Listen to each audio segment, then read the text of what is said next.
My name is Emily Carter, and for most of my childhood, people thought I had everything. I grew up in a beautiful house outside Dallas, Texas. We had a long driveway lined with oak trees, a swimming pool in the backyard, and a kitchen bigger than some apartments I had seen on television. My father, Daniel Carter, was a successful businessman. He had built his company from nothing, and by the time I was 24, our family was financially comfortable enough that money was never something I had to worry about. But there was one thing money could never give me: my mother. She died when I was 16. I still remember the morning my father sat beside my bed and told me she was gone. He didn't give me a speech. He didn't try to make it sound better. He simply held my hands and cried. That was the first time I had ever seen my father cry. For months afterward, our house felt like a museum. Everything remained exactly where my mother had left it. Her favorite mug was still in the kitchen cabinet. Her books were still beside her bed. Her blue sweater remained hanging behind the bedroom door. Sometimes I would walk past her room and stop outside because, for a few seconds, I could almost convince myself she was still inside. My father changed after her death. He worked more, he spoke less, but he never stopped taking care of me. Every Sunday morning, he made pancakes because that had been my mother's tradition. They were terrible. They were always burned around the edges. But I ate every one, and whenever I complained, he would smile and say, "Your mother made them better." I would answer, "Then stop trying," and he would laugh. Those moments became our little way of surviving. For several years, it was just the two of us. Then, when I was 21, my father told me he had met someone. Her name was Victoria.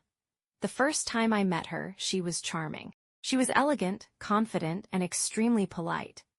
She complimented my mother. She told me she understood that she could never replace her. "I would never try to take your mother's place," Victoria told me. I believed her. I wanted to believe her, because I was tired of seeing my father alone. So when he announced that they were getting married, I smiled. I even helped him choose the ring. At the wedding, Victoria hugged me and whispered, "We're going to be a family." I smiled back. "I hope so." For the first few months, everything seemed fine, but slowly little things began changing. Victoria rearranged the house. Then she removed photographs of my mother from the living room. Then she complained that the house felt like a shrine to a dead woman. I remember standing in the hallway when she said it. I didn't say anything. My father wasn't home. Victoria looked at me. "You know, Emily, your father deserves to move on." I swallowed. "I know," she smiled. "Then don't make it difficult." That sentence stayed with me. I never told my father. I didn't want to become the reason for tension in his marriage, so I learned to stay quiet. When Victoria criticized my clothes, I ignored it. When she complained about the amount of time I spent with Dad, I apologized. When she told relatives that I was too dependent on my father, I pretended I hadn't heard. But things became worse after my father gave me a position at his company. I had studied business management, and he wanted me to eventually help run the company. Victoria hated the idea. She believed everything my father owned should eventually belong to her children. The problem was Victoria and my father didn't have children, so I became the person standing between her and the future she imagined. She never said that directly. She didn't have to. I could see it in her eyes.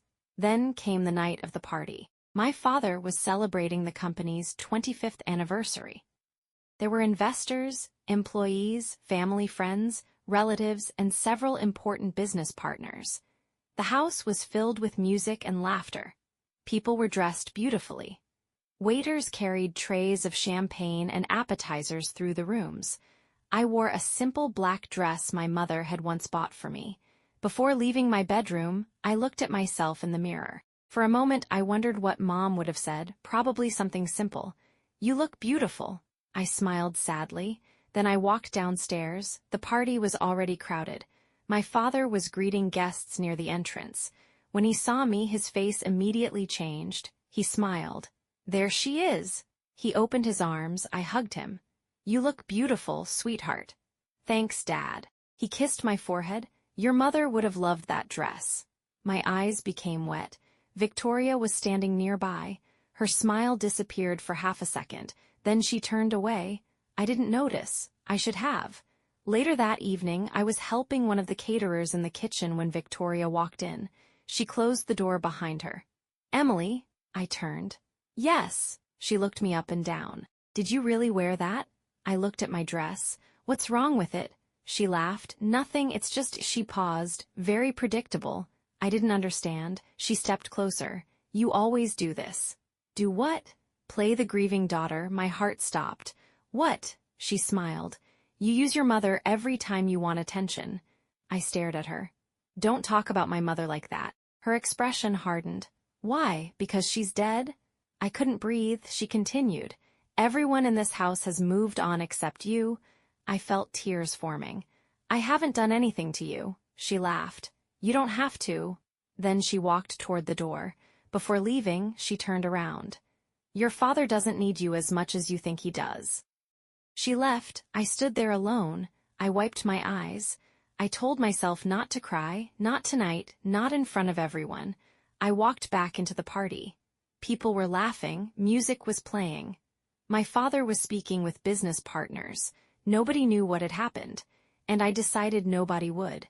But I didn't know that Victoria wasn't finished. Not even close. About 20 minutes later, several relatives gathered in the main living room. Victoria joined them. Someone asked where I was. Victoria smiled. "She's probably hiding somewhere." Everyone laughed lightly. I forced a smile. Then Victoria looked directly at me. "Come here, Emily." I walked over. She put her hand on my shoulder. "You know, everyone here knows how lucky you are." I didn't understand. She continued. "Most people don't get a father who gives them everything." My face became warm. "Victoria," she interrupted me, "but sometimes too much money makes people forget how ordinary they really are." The room became quieter. I looked around. People were listening. She laughed. "Emily still thinks she's the little princess of this house." A few people looked uncomfortable. I whispered, "Please stop." Victoria smiled. "Why? Are you embarrassed?" I didn't answer. She turned toward the guests. "She gets upset whenever someone tells her the truth." Someone laughed nervously. Then she said something that broke me. "Honestly, if her mother were still alive, maybe she'd have learned some manners." Silence, complete silence. My eyes filled with tears. I couldn't believe she had said it. In front of everyone, about my mother. I turned around. I wanted to leave. But before I could take one step, I heard a voice behind us. A calm voice, a familiar voice. "What did you just say?" Everyone froze. I turned. My father was standing in the doorway. His face was pale. He had heard everything. Victoria's smile disappeared. "Daniel," my father looked at her. "Say it again." She couldn't. He slowly walked into the room, then he looked at me. His expression changed when he saw my tears. He walked straight toward me. He didn't care about the guests. He didn't care about the business partners. He didn't care about the party. He simply pulled me into his arms and whispered, "I'm sorry." I cried against his shoulder. "Why are you apologizing, Dad?" He held me tighter. "Because I should have seen this sooner." Then he lifted his head and looked at Victoria. His voice was quiet, but everyone in that room heard him. "You will never humiliate my daughter again." Victoria stared at him, and for the first time that night she looked afraid. Nobody moved. The music had stopped. The conversations had disappeared. Even the people standing near the dining room seemed afraid to breathe. My father kept one arm around me. I could feel his heartbeat. He was angry, but it wasn't the kind of anger I had seen from him before. It was controlled, quiet, the kind that comes after someone has crossed a line that can never be uncrossed. Victoria looked around the room. "Daniel, you're misunderstanding what happened." My father didn't blink. "No," he looked at her. "I'm not." She swallowed. "I was joking." He shook his head. "That wasn't a joke." Then he looked at the guests. "I'm sorry everyone had to witness this." One of my father's oldest friends stepped forward. "Daniel, don't worry about us." My father nodded. Then he looked at Victoria again. "Come with me." She followed him toward his office. I stayed in the living room. A few relatives approached me. Some apologized. Some didn't know what to say. One woman hugged me. "I'm so sorry." I nodded. Thank you. But the thing that hurt the most wasn't what Victoria had said. It was knowing that my father had finally heard it. For years, I had hidden everything from him. I thought I was protecting him. Now I wondered if I had only allowed the situation to become worse. After about 10 minutes, my father came back. Victoria wasn't with him. He walked toward me. "Sweetheart." I looked up. "Where is she?" He paused. "She's packing." I stared at him. "What?" "She's leaving tonight." My heart dropped. "Dad, you don't have to," he interrupted gently. "Yes, I do. But this is your marriage." He looked at me. "You're my daughter." I couldn't speak. He continued. "I chose to marry her, but you didn't choose to be treated like this." Tears filled my eyes again. "I never wanted you to fight with her because of me." He shook his head. "This isn't because of you." He took my hand. "This is because of her choices." For the first time in years, I felt safe. Not because my father was rich, not because we lived in a huge house, but because he had finally seen the truth. That night, the party ended early. Guests left quietly. The house became silent. My father and I sat in the kitchen. He made pancakes. I laughed through my tears. "Seriously?" He smiled. "I know they're terrible." "They are," he laughed. For a few minutes we were children again, just a father and daughter, no stepmother, no arguments, no pretending. Then he became serious. "Emily, I need you to tell me everything." I looked down. "Everything?" "Everything." So I did. I told him about the photographs, the insults, the comments about Mom, the way Victoria had told me I was a burden, the times she had accused me of using my father's money, the things she had said about my position in the company. I expected him to become furious. Instead, he became silent. When I finished, he covered his face with both hands. "I'm sorry. Dad, I should have known." "You trusted her." "I trusted her," he said. "But I should have trusted you enough to ask." I reached across the table. "You're here now."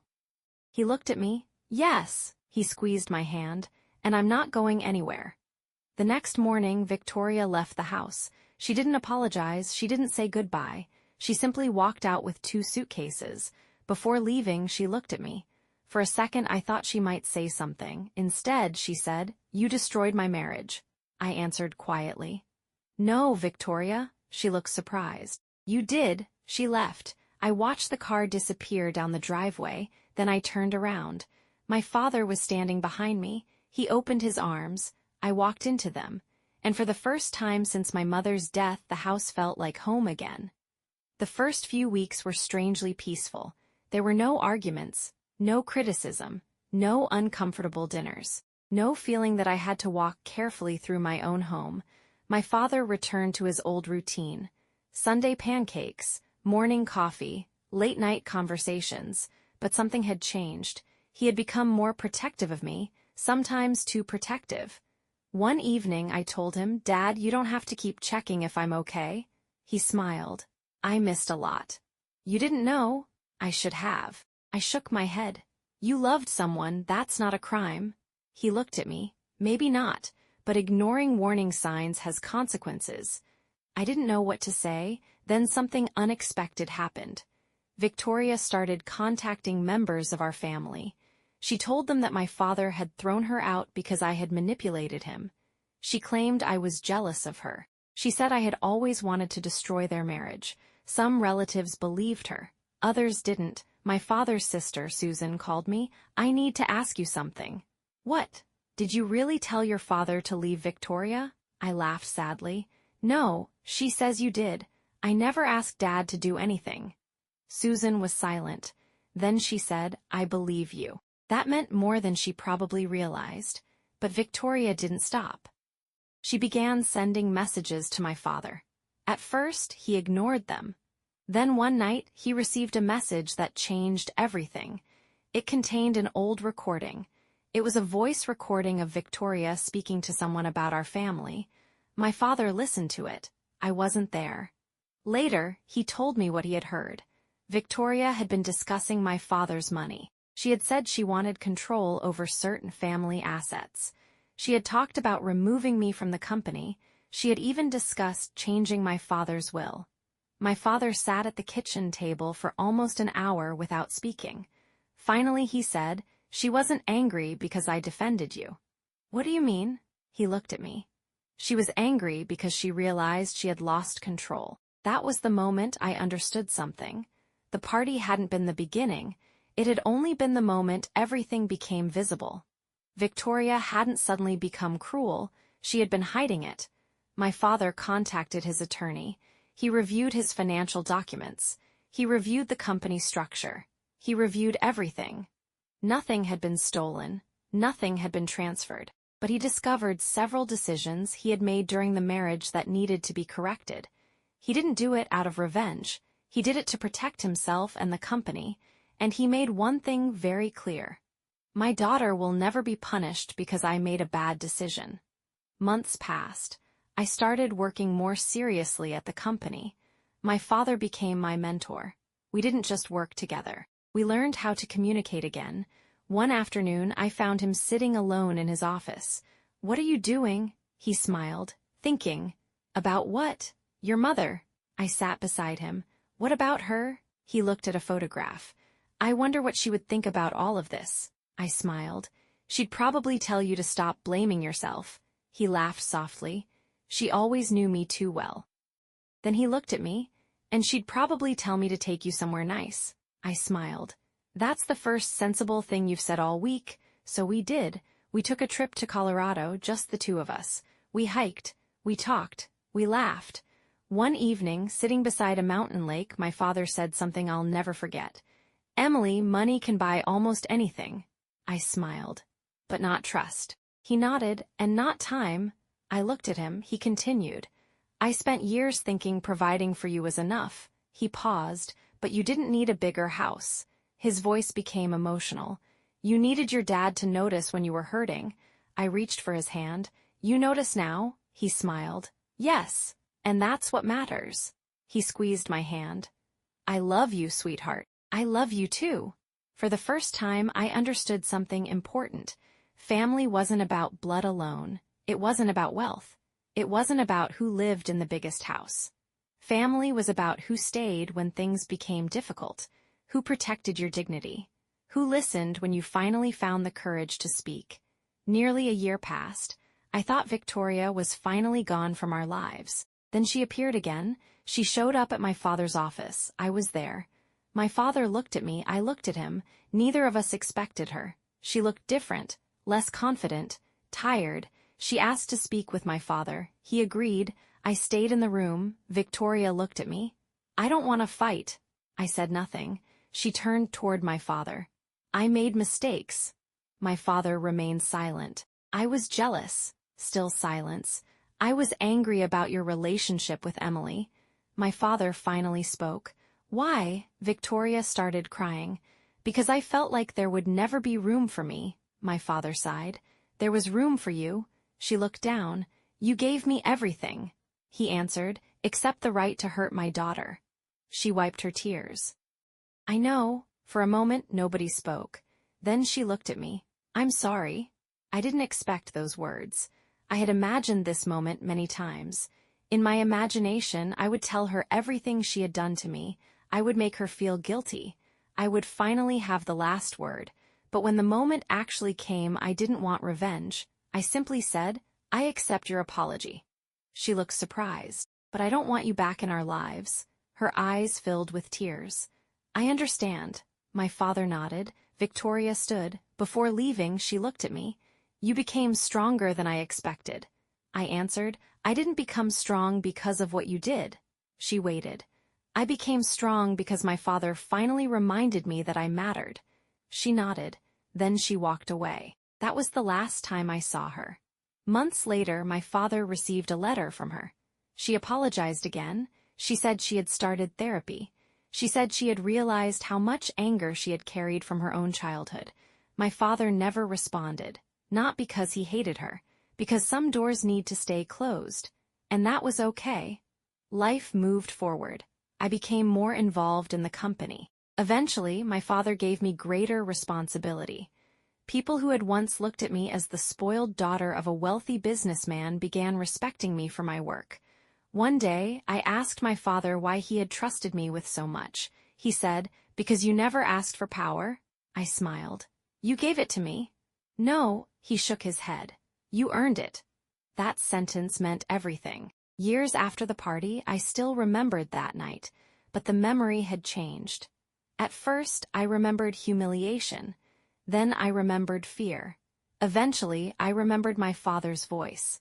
What did you just say? That was the moment everything changed. Not because my father was rich, not because he could throw someone out of a mansion, but because he finally stood beside the person who needed him most. Today, I'm 32 years old. My father is older now. His hair has turned gray, he still makes terrible pancakes, and I still eat them. Some things never change. Every Sunday I visit him. Sometimes we talk about business. Sometimes we talk about Mom. Sometimes we sit quietly. And sometimes we laugh about the night of the party. One Sunday I asked him, "Dad, do you regret marrying Victoria?" He thought for a moment, then he said, "I regret the pain it caused you. But do you regret it?" He smiled. "No," I looked surprised. "Why?" "Because regret doesn't change the past." He took a sip of coffee. "But it can teach you." I nodded. He continued. "I learned that loving someone doesn't mean ignoring what they do." That's true. And I learned that protecting your family isn't always about fighting. What is it about? He looked at me. Listening. That answer stayed with me. For years, I had believed wealthy families were supposed to be perfect. They weren't. Money didn't prevent betrayal. A beautiful house didn't prevent loneliness. A successful father didn't automatically know when his daughter was hurting. People were still people. They made mistakes. They trusted the wrong people. They stayed silent when they should have spoken. But people could also change. They could apologize. They could forgive. They could choose love over pride. My father taught me that. He also taught me something else.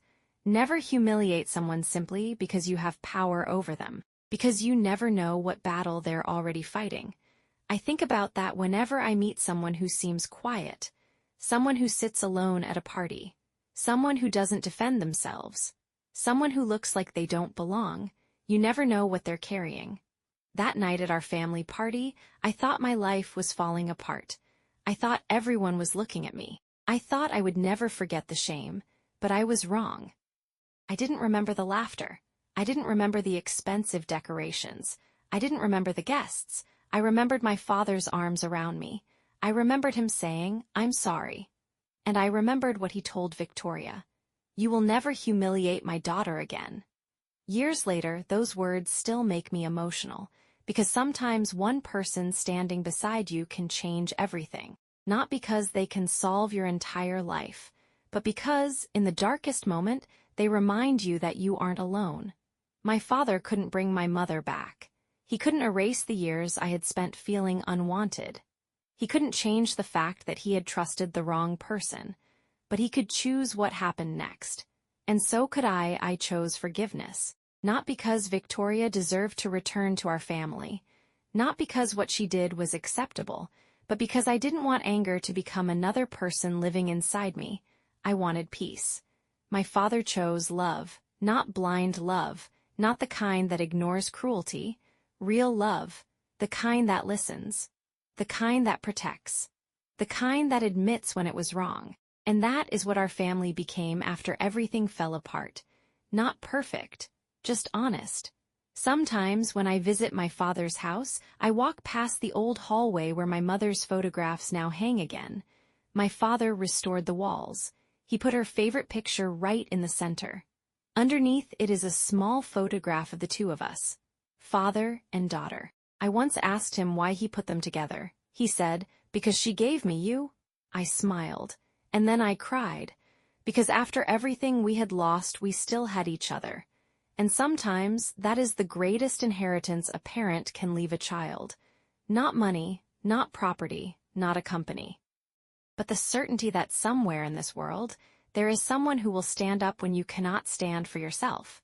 Someone who will hear your pain even when you are too afraid to speak. Someone who will choose you when the whole room chooses silence. For me, that person was my father. And that night, when my stepmother humiliated me in front of everyone, my father walked in. He heard everything, and he changed everything. Not with money, not with revenge, but with one simple decision, he chose his daughter. And sometimes that is all a wounded heart needs.